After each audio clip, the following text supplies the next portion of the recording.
जंगल राज दिया। अब हम लोग कभी उसके साथ नहीं जा सकते हैं। एक मौका तेजस्वी को दीजिए, वैकेंसी ही नहीं है।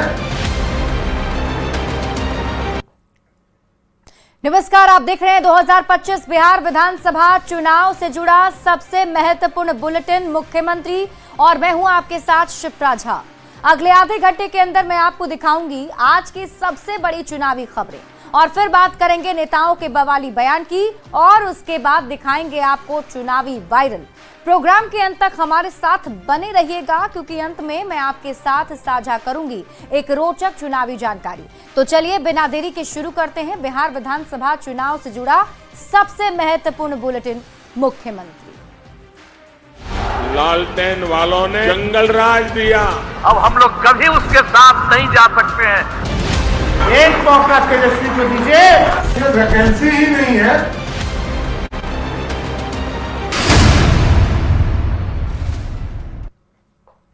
मुख्यमंत्री की शुरुआत सबसे बड़ी खबर के साथ करते हैं। पूरे देश में इस वक्त एक मुद्दा हर किसी की जुबान पर है, जाति जनगणना। बुधवार को केंद्रीय कैबिनेट की बैठक में फैसला लिया गया कि केंद्र सरकार जनगणना के साथ ही जातीय जनगणना भी कराएगी। अब यह फैसला आते ही विपक्ष का सबसे बड़ा चुनावी मुद्दा बेअसर हो गया है। अब एनडीए के नेता कह रहे हैं कि मोदी हैं तो जातीय जनगणना भी मुमकिन है, तो विपक्ष इसका क्रेडिट लेने की कोशिश कर रहा है।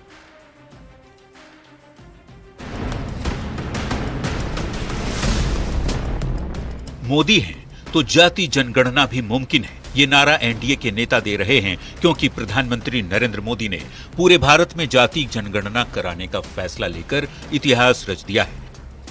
पीएम मोदी भारत के पहले प्रधानमंत्री हैं जिन्होंने जाति जनगणना कराने का फैसला लिया है, और पीएम के इस फैसले से बीजेपी गदगद है कि पूरे देश में गणना के साथ जातीय जनगणना भी होगा।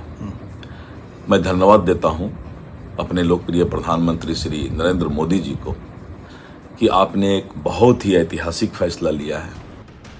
केंद्र सरकार की जाति जनगणना कराने की घोषणा से पूरे देश की सियासत में हलचल मची हुई है, और बिहार में जातिगत जनगणना का क्रेडिट लेने की होड़ भी तेज हो गई है।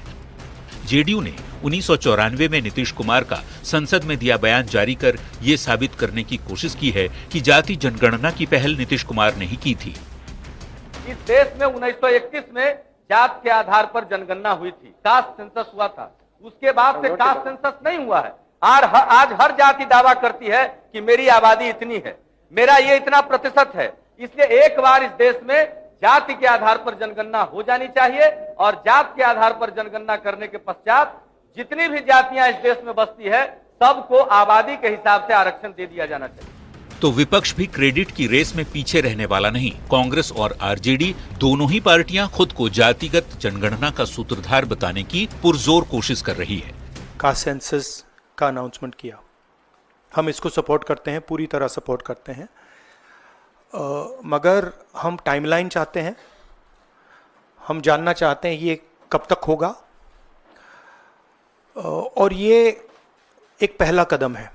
हमारे पुरखों की जीत है, समाजवादियों की जीत है, लालू जी की जीत है। आपको पता होगा 96-97 में भी कैबिनेट से जो है पास किया गया था कि 2001 का जो होगा उसमें जनगणना जो होगी उसमें जाति आधारित गणना भी कराया जाएगा। देश में खासकर बिहार में जाति यदि सबसे बड़ा मुद्दा ना हो, फिर भी ये सबसे बड़ी सच्चाई है कि चुनाव इसी मुद्दे पर लड़े जाते रहे हैं। राजनीतिक जानकार मानते हैं कि भारत में कास्ट सेंसस जैसा बड़ा फैसला लेना एक साहसी कदम है, और यदि पीएम मोदी ने ये ऐतिहासिक फैसला लिया है तो इसकी तारीफ होनी चाहिए। ठीक है, राहुल गांधी जी इधर जातीय जनगणना की बात कर रहे हैं, लेकिन मनमोहन सिंह से लेकर के और बाद के चरणों में जब मिली जुली सरकार रही, समाजवादियों की भूमिका रही, उन्होंने भी कास्ट सेंसस का साहस नहीं कर पाए। तो अगर मोदी जी ने कहा कि हम सेंसस के साथ कास्ट सेंसस भी करेंगे तो एक साहसिक फैसला। बिहार में इसी साल चुनाव होने हैं। जातीय गणना यहां सालों से एक महत्वपूर्ण मुद्दा रहा है। अब तक विपक्ष सरकार को इसी मुद्दे पर घेरता रहा है, पर केंद्रीय कैबिनेट के इस फैसले ने विरोधियों के सबसे बड़े हथियार को बेकार कर दिया है। पटना से संवाददाता आनंद अमृतराज, रवि एस नारायण और अमित कुमार के साथ ब्यूरो रिपोर्ट, न्यूज़ 18। और मुख्यमंत्री में अब बात करेंगे चिराग पासवान की, जो बिहार लौटने के लिए बेताब हैं। वो बार बार कह रहे हैं कि उन्हें बिहार वापस जाना है। केंद्र में वो ज्यादा दिन नहीं रहना चाहते, बिहार में रहकर काम करना चाहते हैं और उनका ये बयान चुनावी साल में काफी महत्वपूर्ण माना जा रहा है। फिलहाल चिराग केंद्रीय मंत्री हैं, पर उनके बयानों से सवाल ये उठ रहा है, क्या वो बिहार विधानसभा चुनाव लड़ना चाहते हैं? क्या वो बिहार में कोई बड़ी भूमिका चाहते हैं? सवाल ये है कि आखिर चिराग क्या चाहते हैं?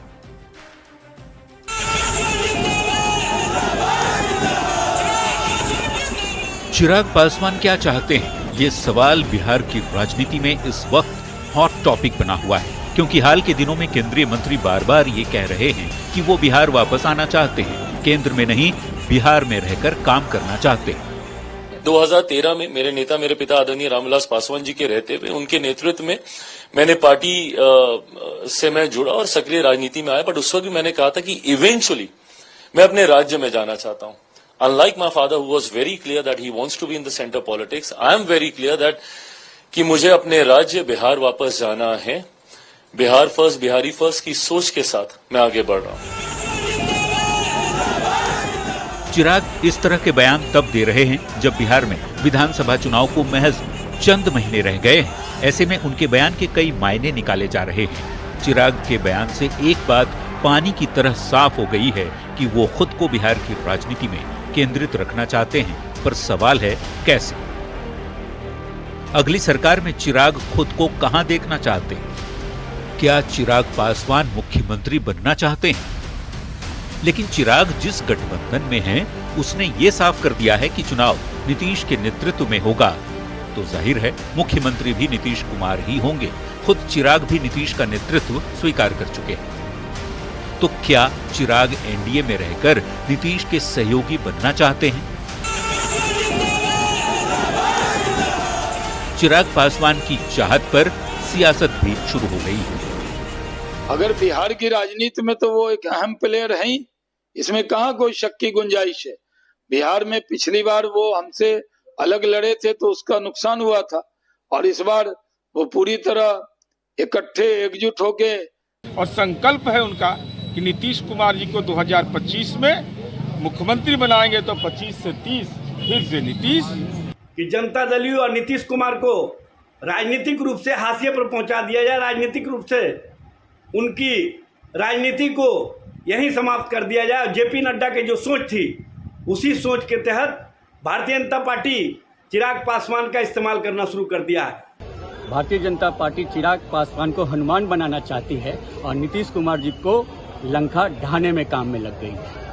वहाँ पे सर फुटअव्वल का एक बेहतरीन नायाब तरीका है कि चिराग पासवान जी बार बार बोल रहे हैं कि बिहार की प्राथमिकता दें। चुनावी साल में चिराग पासवान की बिहार लौटने की चाहत ने कई सवालों के साथ संभावनाएं भी पैदा कर दी हैं। देखना ये होगा कि चिराग आने वाले समय में क्या फैसला लेते हैं। दिल्ली से संवाददाता अमितेश सिंह और पटना रिपोर्टर रवि एस नारायण के साथ ब्यूरो रिपोर्ट, न्यूज़ 18। मुख्यमंत्री में बढ़ेंगे आगे। बिहार में विधानसभा चुनाव को लेकर बीजेपी की तैयारी तेज हो गई है और बीजेपी के राष्ट्रीय संगठन महामंत्री बीएल संतोष 3 दिवसीय दौरे पर बिहार में हैं और पार्टी और संघ के नेताओं के साथ मिलकर चुनावी रणनीति बनाने में जुट गए हैं। ये रिपोर्ट देखिए।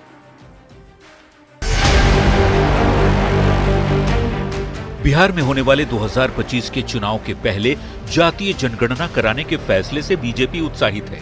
बीजेपी अब सरकार के इस निर्णय को जनता के बीच ले जाने की बड़ी तैयारी कर रही है। पार्टी के राष्ट्रीय संगठन महामंत्री बीएल संतोष के बिहार दौरे में भी इसे लेकर रणनीति बनाई जा रही है। बुधवार को बीएल संतोष ने पार्टी के प्रमुख नेताओं और संघ के नेताओं के साथ बैठक की। इसके बाद सुबह बीजेपी दफ्तर में बिहार सरकार में शामिल बीजेपी कोटे के मंत्रियों और प्रमुख नेताओं के साथ मंथन किया गया। बीएल संतोष ने सरकार के काम की समीक्षा के साथ ही सभी मंत्रियों को टास्क दिया कि वो अपने प्रभार वाले जिले में जाति जनगणना के फैसले के बारे में जनता को बताएं। सबके सपनों को पूरा करने का काम जातीय जनगणना करके आदरणीय प्रधानमंत्री जी ने किया है और बिहार के विकास में हम क्या योगदान कर सकते हैं, हमारे मंत्री लगातार इस समीक्षा कर रहे हैं और विकास को आगे ले जा रहे हैं। बीएल संतोष का बिहार दौरा बेहद अहम माना जा रहा है। बीएल संतोष पार्टी के अलग अलग नेताओं को चुनाव की तैयारी से जुड़ी जानकारी और जिम्मेदारी सौंप रहे हैं। बीजेपी की इस तैयारी से जेडीयू भी उत्साहित है, तो आरजेडी बीएल संतोष के दौरे को चुनावी कसरत बता रहा है और जाति जनगणना कराने के फैसले का क्रेडिट लालू प्रसाद को दे रहा है। भारतीय जनता पार्टी की साखें तो बिहार में बची नहीं है, तो कसरत कर रहे हैं आकर करके। पूरा देश जानता है कि जाति आधारित गणना के खिलाफ भारतीय जनता पार्टी रही है। लगातार जातीय द्वेष की बात करती थी, कहते थे कि 4 ही जाति है, लेकिन लालू जी ने क्या कहा कि जाति गणना करने के लिए मना कर रहे हैं ना, तो आरएसएस संघ परिवार के जो लोग हैं और भाजपा के लोग, तो हम कान पकड़ करके बिहार में ही नहीं देश भर में जाति गणना करवाएंगे। बिहार में बीजेपी इस बार बम्पर जीत की तैयारी कर रही है और बीजेपी की इस तैयारी में एनडीए के सभी दल बढ़ चढ़कर सहयोग कर रहे हैं। देखना होगा आने वाले वक्त में बीजेपी की ये मेहनत कितनी रंग लाती है। न्यूज़ 18 के लिए पटना से संवाददाता शैलेंद्र कुमार की रिपोर्ट।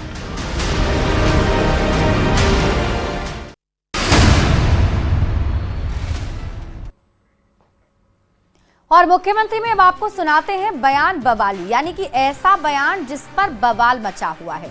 आरजेडी के राष्ट्रीय अध्यक्ष लालू प्रसाद ने केंद्र के जाति जनगणना कराए जाने के फैसले के बाद एक पोस्ट किया। अब उस पोस्ट में उन्होंने कुछ ऐसा लिखा जिस पर बवाल मच गया।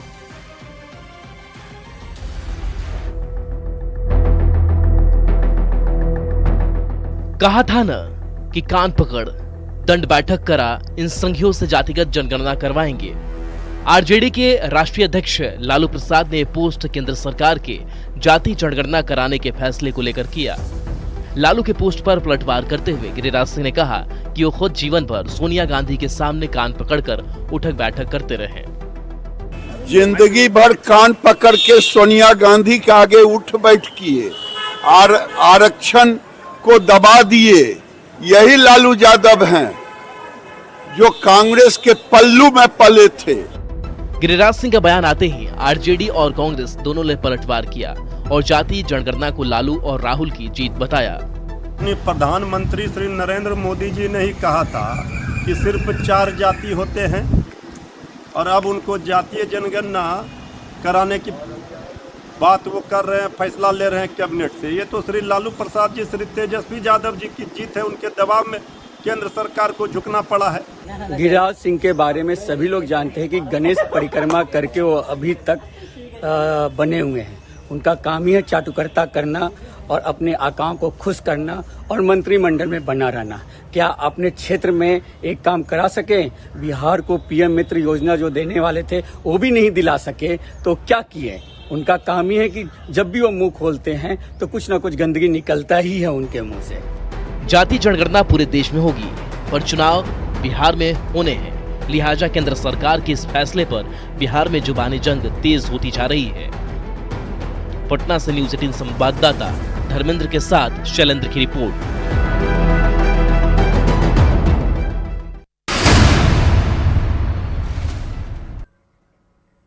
और मुख्यमंत्री में अब वक्त है चुनावी वायरल का, यानी ऐसी तस्वीर जो चुनावी मौसम में वायरल हो रही है। मोकामा के बहुचर्चित बाहुबली और पूर्व विधायक अनंत सिंह को बेऊर जेल से 1 दिन की छुट्टी मिली और वो अपनी पोती की शादी में शामिल होने पहुंचे। इस दौरान उन्होंने मीडिया से भी बात की। अनंत सिंह की ये तस्वीर सोशल मीडिया पर वायरल है।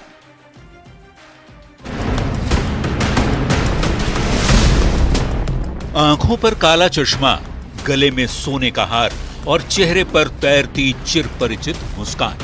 बेऊर जेल से बाहर निकले पूर्व बाहुबली विधायक अनंत सिंह कुछ इस अंदाज में दिखे। पोती की शादी में शामिल होने के लिए उन्होंने कोर्ट में अर्जी दी थी।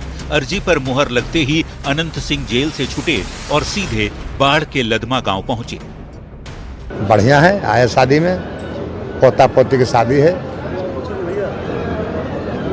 तो फिर मतलब आज ही एक ही दिन का मिला है? हाँ, 1 दिन का है, कल चल जाना है। तो आपको उम्मीद है दादा कि चुनाव के पहले तक आप?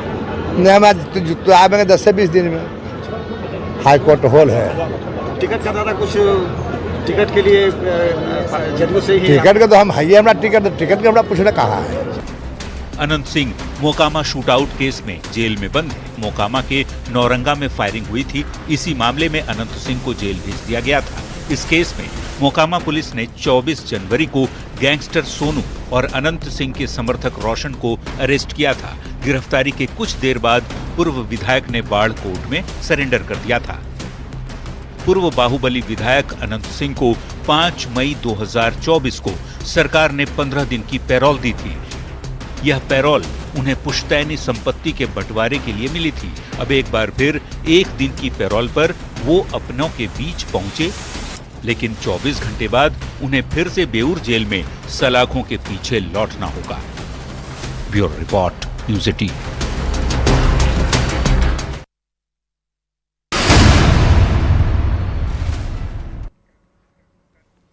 और मुख्यमंत्री में अब वक्त है एक रोचक चुनावी जानकारी की। क्या आप जानते हैं कि भारत में सबसे पहली बार जाति जनगणना कब हुई? जाति जनगणना की शुरुआत अंग्रेजों के समय से हो गई थी। सबसे पहले साल 1931 में जाति जनगणना करवाई गई। अंग्रेजों के दौर में तो वैसे भी हिंदुस्तान के लोगों को जाति के आधार पर ही देखा जाता था और ऐसे में तब ऐसी गणना आम बात हो गई थी। तब से ये तय किया गया था कि हर 10 साल में जातिगत जनगणना करवाई जाएगी और उस समय देश में कुल 4147 जातियों की गणना की गई थी और अन्य पिछड़ा वर्ग की आबादी 52% थी। 1941 में भी जाति आधारित आंकड़े एकत्र किए गए, लेकिन इन्हें कभी प्रकाशित नहीं किया गया था। 1951 के बाद से केवल अनुसूचित जाति और अनुसूचित जनजाति की आबादी के आंकड़े ही जुटाए और प्रकाशित हुए। 2011 में सामाजिक, आर्थिक और जाति आधारित आंकड़े इकट्ठे तो किए गए, लेकिन ये आंकड़े भी सार्वजनिक नहीं हुए। यानी आप ऐसा कह सकते हैं कि आजादी के बाद से कोई भी विश्वसनीय और व्यापक जाति आधारित आंकड़े उपलब्ध नहीं है।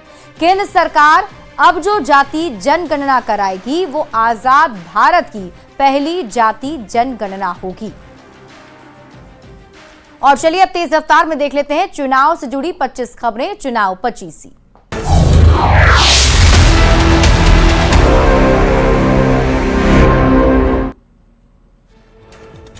सितंबर में हो सकती है जाति आधारित जनगणना की शुरुआत। 1931 में आखिरी बार हुई थी जाति जनगणना। जाति जनगणना पर केंद्र सरकार के फैसले का सीएम नीतीश कुमार ने किया स्वागत। पीएम मोदी को दिया धन्यवाद। देश में जातिगत जनगणना की घोषणा के बाद पोस्टर से पटा पूरा पटना शहर। पक्ष विपक्ष ने लगाई अपनी अपनी तस्वीरें। जातीय जनगणना की घोषणा के बाद पटना में कांग्रेस ने भी लगाया पोस्टर। राहुल गांधी को दिया धन्यवाद। जातीय जनगणना की घोषणा के बाद जेडीयू ने जारी किया मुख्यमंत्री नीतीश कुमार का पुराना वीडियो। कहा नीतीश कुमार ने 1994 में ही उठाई थी जातिगत जनगणना की मांग। जातीय जनगणना की घोषणा के बाद पार्टियों में क्रेडिट लेने की होड़। आरजेडी ने पोस्टर लगाकर कहा हमारे दबाव में सरकार ने किया जातीय जनगणना कराने का फैसला। जातीय जनगणना की फैसला का बिहार के उप मुख्यमंत्री विजय सिन्हा ने किया स्वागत। मुद्दे पर राजनीति के लिए विपक्ष को घेरा। एलजेपी प्रमुख चिराग पासवान का बड़ा बयान। कहा मैं बिहार की राजनीति में आना चाहता हूं। मेरे पिता की रुचि केंद्र में थी, लेकिन मेरी सोच उनसे अलग है। जातिगत जनगणना की घोषणा के बाद बिहार बीजेपी अध्यक्ष दिलीप जायसवाल का बड़ा बयान। कहा आने वाले दिनों में सभी को मिले बराबर अधिकार, इसीलिए हुआ है जातिगत जनगणना का ऐलान। जातीय जनगणना की घोषणा के बाद कांग्रेस आरजेडी पर केंद्रीय मंत्री गिरिराज सिंह का जोरदार हमला। कहा इस ऐतिहासिक फैसले के बदौलत मोदी जी ने कांग्रेस के कार्यकाल में गरीबों के प्रति हुए पाप को धोया है। पूर्णिया सांसद पप्पू यादव का जातीय जनगणना पर बड़ा बयान। कहा यह देश की 90% जनता, राहुल गांधी और हमारे नेता की जीत है। देश में जातीय जनगणना कराने के केंद्र सरकार के फैसले पर पटना में बीजेपी और जेडीयू ऑफिस में मना जश्न। कार्यकर्ताओं ने एक दूसरे को मिठाई खिलाई। केंद्र सरकार के जातीय जनगणना का जेडीयू ने किया स्वागत। जेडीयू प्रवक्ता नीरज कुमार ने की केंद्र के फैसले की सराहना। चिराग पासवान ने केंद्र सरकार के फैसले का किया स्वागत। मेरी पार्टी एक लंबे अरसे से कर रही है मांग, पीएम का जताया आभार। जातीय जनगणना के फैसले पर विपक्ष ने मनाया जश्न। बीजेपी अध्यक्ष दिलीप जायसवाल का तंज। बोले पहली बार सरकार के फैसले से खुश है विपक्ष। मंत्री लेसी सिंह ने सीएम नीतीश कुमार को जातीय जनगणना के लिए दिया क्रेडिट। कहा अति पिछड़े और आर्थिक रूप से कमजोर लोगों को मिलेगा जनगणना का लाभ। बिहार में बीजेपी की चुनावी तैयारी तेज। 3 दिन के बिहार दौरे पर पटना पहुंचे राष्ट्रीय संगठन महामंत्री बीएल संतोष। सभी मंत्रियों को दिया गया टास्क। केंद्र के जातीय जनगणना के फैसले पर लालू प्रसाद ने लिया क्रेडिट। सोशल मीडिया एक्स पर लिखा, कहा था ना कान पकड़कर संघियों से करवाएंगे जातीय जनगणना। लालू प्रसाद के पोस्ट पर गिरिराज सिंह का पलटवार, कहा खुद जीवन भर सोनिया गांधी के सामने उठक बैठक करते रहे लालू प्रसाद। गिरिराज सिंह के बयान पर आरजेडी का पलटवार, जनता जानती है कि लालू प्रसाद की वजह से हो रही है जाति जनगणना। गिरिराज सिंह के बयान पर कांग्रेस का पलटवार, कहा जब भी मुंह खोलते हैं गंदगी निकलती है। जाति जनगणना का क्रेडिट लेने पर उपेंद्र कुशवाहा ने विपक्ष पर कसा तंज, कहा कितना भी अपना पीठ थपथपा लें क्रेडिट पीएम मोदी को ही जाता है। जाति जनगणना को लेकर आरजेडी सांसद मनोज झा का बयान, कहा पीएम मोदी को लालू तेजस्वी को थैंक यू कहना चाहिए। 2025 विधानसभा चुनाव लड़ने के सवाल पर जेडीयू नेता मनीष वर्मा का जवाब, पार्टी का सिपाही हूं, पार्टी जो कहेगी वो करूंगा। चिराग पासवान के बिहार जाने के बयान पर बीजेपी के राष्ट्रीय प्रवक्ता सैयद शहनवाज हुसैन का बयान, कहा चिराग पासवान 24 कैरेट बिहारी हैं। और इसी के साथ इस बुलेटिन में अभी के लिए बस इतना ही। आप देखते रहिए न्यूज़ 18 बिहार झारखंड। अब हम लोग कभी उसके साथ नहीं